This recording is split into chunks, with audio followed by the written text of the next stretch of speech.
Ce n'est pas un vêtement. On ne dit... Bah attendez, alors qui d'autre que musulmans porte l'abaya?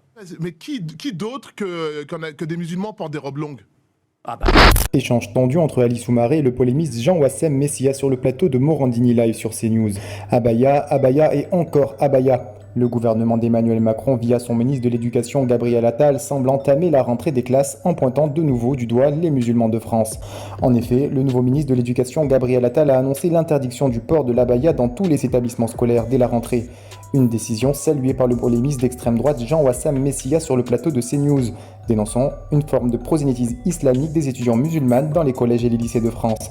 Des propos grotesques selon Ali Soumaré, PDG de l'AS Conseil, qui n'hésite pas à démonter point par point tous les arguments du polémiste égyptien proche d'Éric Zemmour. Et qui d'autre que musulmans porte l'abaya?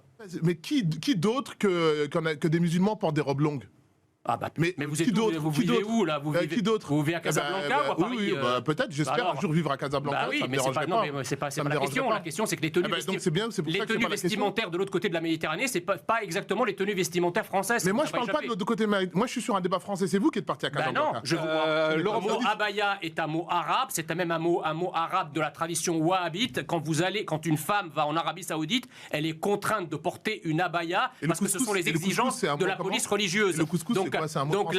Oui, mais enfin, le couscous, c'est... Donc, vous voyez bien que ça veut dire que c'est... Non, mais vous avez... Partons pas dans ce sens. Attends, on va essayer de recentrer, parce que là, on en est au couscous, donc... Ça veut rien dire. Ça veut rien dire, c'est un mot arabe, c'est un problème. Mais c'est complètement imbécile comme argument. L'absurdité de la... On fera un top chef à un autre. Je suis un matelot, je suis en train de vous dire qu'il y a un trou dans la coque et vous me parlez du menu du restaurant. Invité à prendre la parole sur le plateau de CNews, Gabriel Latanzio, professeur d'anglais, dénonce la manipulation du gouvernement.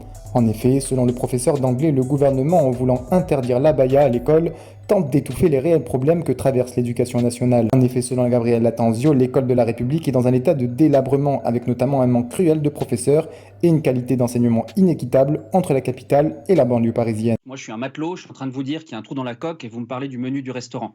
Je vais vous dire un truc, je ne sais pas si ça va un peu faire jaser là derrière, mais tous ceux qui font le choix de parler de l'abaya dans l'école aujourd'hui, sans parler de l'école qui se délabre, vous ne croyez pas vraiment ce que vous dites. Parce que si l'enjeu, c'est l'adhésion à la République, si l'enjeu, c'est de faire société, d'être tout ensemble, véritablement un pays qui marche, alors vous parleriez du fait qu'il y a plein de postes inoccupés en Seine-Saint-Denis. Vous parleriez du fait que les enseignants qui y sont recrutés sont souvent sous-qualifiés, de passage seulement, et les conditions d'études ne sont pas dignes. Comment vous voulez faire défendre véritablement une adhésion à l'idée qu'on fait un collectif où on a tous le même destin quand il y a 5 km plus loin, un destin radicalement différent pour les Parisiens que pour ceux qui sont en banlieue? C'est ça la véritable question.